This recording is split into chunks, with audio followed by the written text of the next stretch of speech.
ডিসেম্বরে নির্বাচন নিয়ে বিএনপির সঙ্গে ডক্টর মোহাম্মদ ইউনূসের একটা দূরত্ব হয়ে যাওয়ার পর আসলে সময়টা এমন দাঁড়িয়েছে, বিশেষভাবে 21শে আগস্ট মামলায় আবারও রাষ্ট্রপক্ষকে আপিল শুনানি করবার অনুমোদন আদালত দেওয়ার পরে যে তারেক রহমানের জন্য কিংবা বিএনপির জন্য আসলে সরকারের সঙ্গে এক রকমের বোঝাপড়ায় আসা ছাড়া তেমন কোনো গতি নেই।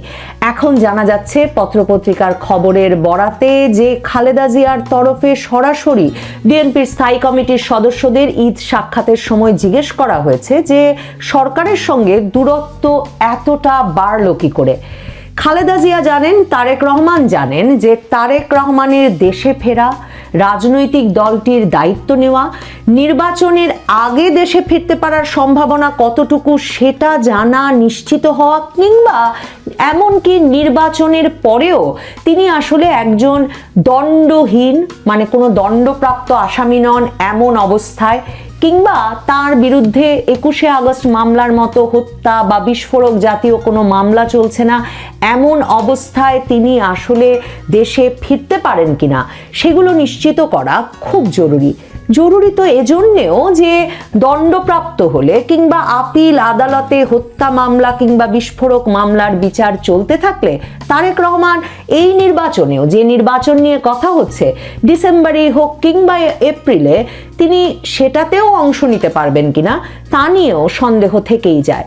এ অবস্থায় গত কয়েকদিন ধরে ডক্টর মোহাম্মদ ইউনূস আর তারেক রহমানের বৈঠকটি হবে এটা নিশ্চিত হওয়ার পর, এবং এখন যখন খবর বেরোচ্ছে যে খালেদা জিয়া সরকারের সঙ্গে বিএনপির দূরত্ব কমিয়ে আনতে পরামর্শ দিয়েছেন বিএনপি নেতৃবৃন্দকে এবং তার পুত্রকেও, তাতে এটা আরও এই আশাবাদ আরও চাঙা হচ্ছে যে ডক্টর মোহাম্মদ ইউনূসের সঙ্গে আলাপে মূল আলাপ হয়ে দাঁড়াতে পারে তারেক রহমান কবে দেশে ফিরছেন। এবং বিএনপি ঘনিষ্ঠ, তারেক রহমান ঘনিষ্ঠ সাংবাদিকদের কেউ কেউ সামাজিক যোগাযোগ মাধ্যমে লিখছেন 36শে জুলাইয়ের আগে, মানে 5ই আগস্টের আগেই তারেক রহমান দেশে ফিরছেন। এবং এর আগে একটি সাক্ষাৎকারে, টেলিভিশনের সঙ্গে এক সাক্ষাৎকারে সালাউদ্দিন আহমেদকে জিজ্ঞেস করা হয়েছিল তারেক রহমান কবে ফিরবেন, 3 মাসের মধ্যে কি ফিরবেন? সালাউদ্দিন আহমেদ বলেছেন হয়তো 3 মাসের আগেই। এই সবগুলো সূত্র মিলিয়ে অনেকেই বলছেন তারেক রহমান ডক্টর মোহাম্মদ ইউনূসের সঙ্গে এই বৈঠকে মূল আলোচনা করবেন তিনি কবে দেশে ফিরতে পারবেন। সত্যিই তো এর চেয়ে বড় প্রশ্ন বিএনপির রাজনীতির জন্য কিংবা তারেক রহমানের ভবিষ্যতের জন্য আর কি হতে পারে। তারেক রহমানের মা বেগম খালেদা জিয়া তিনি যে বাংলাদেশে একটা শাস্তিহীন, আদালতের সাজাহীন, মামলাহীন একটা পরিস্থিতি, নিরাপদ পরিবেশ চাইবেন তারেক রহমানের জন্য, সেটা তো খুব স্বাভাবিক। এবং তিনিও নিশ্চয়ই অপেক্ষা করছেন কবে তার বড় ছেলে আবারও বাংলাদেশে ফিরতে পারবে।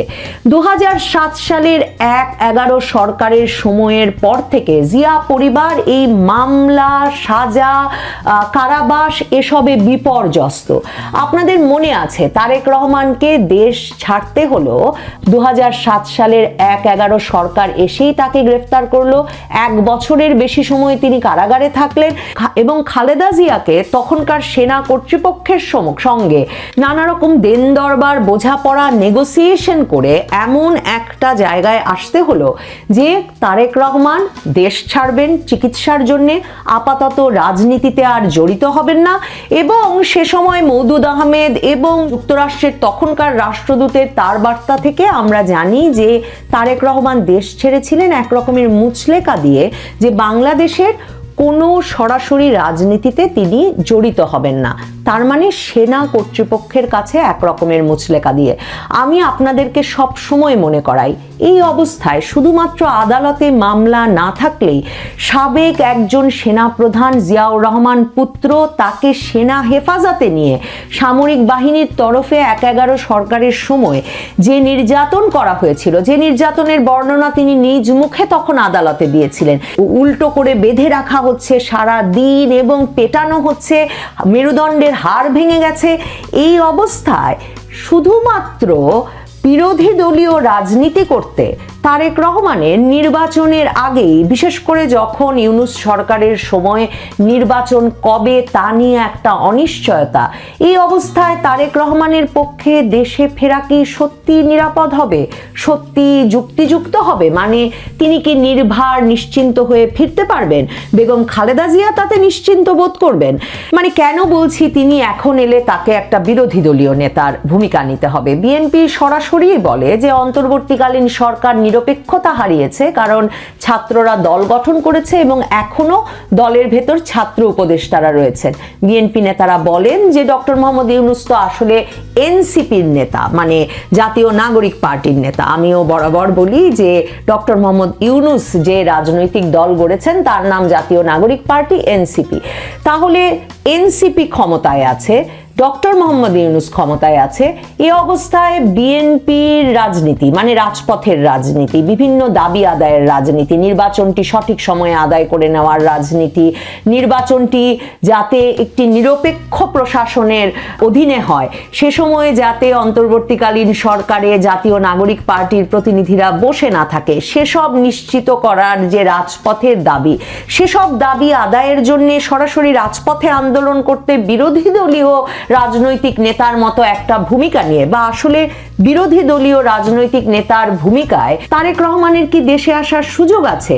তাহলে যারা বলছেন তারেক রহমান 3 মাসের কম সময়ের মধ্যে ফিরবেন, এমনকি এখন বিএনপির সবচেয়ে সোচ্চার নেতা সালাউদ্দিন আহমেদ এমন ইঙ্গিত দিয়েছেন, বিএনপি ঘনিষ্ঠ যারা বলছেন যে তারেক রহমান ফিরবেন আগামী 5ই আগস্টের আগে, তার মানে বাংলাদেশে জাতীয় নির্বাচন অনুষ্ঠানের আগেই তারেক রহমান যদি ফেরেন, তিনি কোন পরিচয়ে ফিরবেন? কোন সে পরিচয় যে পরিচয় তাকে আসলে সকল রকম অনিশ্চয়তা থেকে সুরক্ষা দেবে, নিরাপত্তা দেবে? মানে এখনো তো আসলে একটা সেনা সমর্থিত তত্ত্বাবধায়ক সরকারি ক্ষমতায়। আমি সব সময় বলি ওয়াকারুজ্জামান 5ই আগস্ট একটা 1-11 মডেলের সরকার গড়েছে। সেনা প্রধানের তত্ত্বাবধানে গঠিত এই অন্তর্বর্তীকালীন সরকারের সময়ে এতটা অনিশ্চয়তার মধ্যে তারেক রহমান ফিরতে কি স্বস্তি বোধ করবেন? মানে শুধুমাত্র ডক্টর মোহাম্মদ ইউনূসের মুখের কথার আশ্বাসে তিনি রাজপথের রাজনীতিতে ফিরলেন, কিন্তু পাশার দান কোনোভাবে পাল্টে গেলে, সেনা সমর্থিত অন্তর্বর্তীকালীন সরকারের চেহারাটা পাল্টে গেলে, তখন তারেক রহমান সহ রাজনৈতিক নেতৃবৃন্দকে যে আরেক দফা 1-11 মতো গ্রেফতার, সেনা হেফাজত, নির্যাতন, মামলার পর মামলা তার মুখোমুখি হতে হবে না, সেটাকে নিশ্চিত করবেন?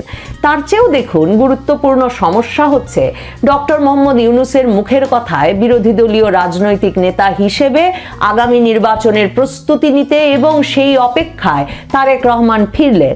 ডক্টর মোহাম্মদ ইউনূস যদি নির্বাচনটি আরো পেছাতেই থাকেন, রাজপথে জামায়াতে ইসলামী, এনসিপি আন্দোলন করতে থাকে যে প্রশাসন যথেষ্ট নিরপেক্ষ হয়নি, প্রস্তুতি যথেষ্ট নেই, কিংবা এনসিপি নানা রকম যেসব যুক্তি হাজির করে দেশের আইন শৃঙ্খলা পরিস্থিতি যথেষ্ট ভালো নেই, কাজে নির্বাচন আরো পেছাতে থাকে, এই অনিশ্চয়তার মধ্যে ফিরবেন তারেক রহমান। সে কারণে আরেকটি যে খবর বাতাসে ভাসছে সেটা খুব গুরুত্বপূর্ণ হয়ে উঠেছে। সেই খবরটি হচ্ছে এমন হতে পারে যে ডক্টর মোহাম্মদ ইউনূস প্রেসিডেন্ট, তারেক রহমানকে প্রধানমন্ত্রী এবং মন্ত্রিত্বের পদে জামায়াতে ইসলামী, এনসিপি, এবি পার্টি, গণ অধিকার পরিষদ সহ শীর্ষস্থানীয় রাজনৈতিক দল এবং রাজনৈতিক নেতৃবৃন্দকে সংযুক্ত করে একটা জাতীয় সরকার গঠনের মডেল নিয়েও তারেক রহমান আর ডক্টর মোহাম্মদ ইউনূসের মধ্যে আলোচনা হতে পারে। তারেক রহমান আর ডক্টর মোহাম্মদ ইউনূসের মধ্যে নির্বাচনের আগে নির্বাচনকালীন সরকার হিসেবে এই জাতীয় সরকার গঠনের যে খবর গত কিছুদিন ধরেই আসলে আছে, এই বৈঠকটিকে সামনে রেখে আবারও একটু উস্কে উঠেছে, সেটা বরং তারেক রহমান ফেরার ক্ষেত্রে আমার কাছে অত্যন্ত যুক্তিসঙ্গত সম্ভাবনা বলে মনে হয়। কারণ দেখুন, পরিস্থিতিটা এখন এমন, জামায়াতে ইসলামী সরকারের ওপরে তাদের ব্যাপক প্রভাব বিরাজ করছে, সরকারে তাদের একটা শক্তি আছে, সেটা প্রকাশ্য হয়ে উঠছে। কারণ জাতীয় নাগরিক পার্টির রাজপথের শক্তি হিসেবে সরাসরি তারা কাজ করছে। জাতীয় নাগরিক পার্টির রাজপথের শক্তি জনশক্তির দিক থেকে নয়, কিন্তু তাদের মবের শক্তিকে সরকার অত্যন্ত গুরুত্ব দিয়ে তাদেরকে একটা শক্তিশালী অবস্থানে রেখেছে। এই অবস্থায় বিএনপি বরং এক রকমের শক্তিহীন, ক্ষমতাহীন বোধ করছে, এবং বিএনপির তরফে নির্বাচনের জন্য যে অস্থিরতা, তা জামায়াতে ইসলামী, জাতীয় নাগরিক পার্টি কিংবা এবি পার্টির মতো দলগুলোর পছন্দ হচ্ছে না। কারণ ক্ষমতার যতটা কাছে তারা 5ই আগস্ট পরবর্তী রাজনৈতিক প্রেক্ষাপট পরিবর্তনের কারণে, ডক্টর মোহাম্মদ ইউনূসের অন্তর্বর্তীকালীন সরকার গঠনের কারণে যেতে পেরেছে, নির্বাচন হয়ে গেলে সেই নির্বাচন পরবর্তী সরকারে আসলে তারা সে ধরনের কোনো ক্ষমতার ভাগ পাবে কিনা সে নিয়ে অনিশ্চয়তা তাদের মধ্যে তীব্র, এবং সেটা তাদের মধ্যে একটা চরম নিরাপত্তাহীনতাও তৈরি করে 5ই আগস্ট পরবর্তী নানা ঘটনা প্রবাহের কারণে। এ কারণেই বিএনপির যেমন একক সংখ্যাগরিষ্ঠতায় ক্ষমতায় যাওয়ার প্রত্যাশা আছে, তেমনি বিএনপি একক সংখ্যাগরিষ্ঠতায় নির্বাচনের মাধ্যমে ক্ষমতায় যাবে তা ঠেকানোর জন্য একটা সংগঠিত রাজনৈতিক শক্তিও রাজপথে যেমন আছে সরকারের ভেতরে এবং আছে প্রশাসনেও। কাজেই বিএনপি এবং সেই শক্তি দুপক্ষকেই এখন এক রকমের ক্ষমতা ভাগাভাগি করবার কথা ভাবতে হচ্ছে। বিএনপি জানে নির্বাচনের আগে অন্তর্বর্তীকালীন সরকার থেকে তারা যেমনটা দাবি করছে ছাত্র উপদেষ্টারা সরে যাবে, তার কোনো সম্ভাবনাই নাই। কারণ জাতীয় নাগরিক পার্টি বা এনসিপি ক্ষমতা থেকে সরে গিয়ে এমন একটা বিপজ্জনক অবস্থায় নির্বাচনী লড়াইয়ে যাবে না যদি কোনোদিন নির্বাচন অনুষ্ঠিত হয়। জামায়াতে ইসলামীর জন্যেও এই বিষয়টি সত্যি, কারণ নির্বাচনে তারা শেষ পর্যন্ত বিএনপির সঙ্গে ভোটের লড়াইয়ে কতগুলো আসন নিয়ে আসতে পারবে তা নিয়ে তাদের ভেতরে সন্দেহ আছে। কিন্তু 5ই আগস্টের পর থেকেই অন্তর্বর্তীকালীন সরকারের উপরে তারা অত্যন্ত সুগভীর রাজনৈতিক প্রভাব বিস্তার করতে পারছে। কাজেই তারাও নির্বাচনের চাইতে এই এখনকার যে ব্যবস্থা, সেই ব্যবস্থায় অধিক সন্তুষ্ট, এবং তাদের জন্য সেটাই ভালো।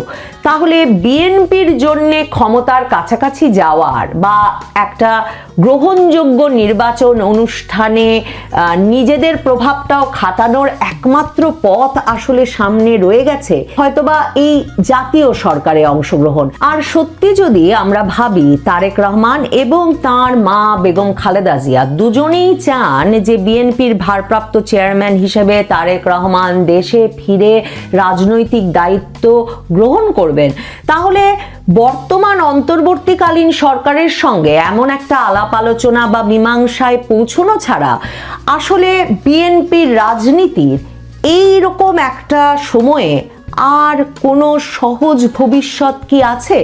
মানে বিএনপির রাজনীতিকে বড় ধরনের অনিশ্চয়তা থেকে মুক্ত করবার জন্যও হয়তো তাই তারেক রহমান এবং ডক্টর মোহাম্মদ ইউনূসের মধ্যকার এই লন্ডন আলোচনা সত্যিকার অর্থেই মির্জা ফখরুল ইসলাম আলমগীর যেমন বলছেন, বাংলাদেশের রাজনীতির জন্য একটা বড় পলিটিক্যাল ইভেন্ট হয়ে উঠতে পারে। কারণ বিএনপি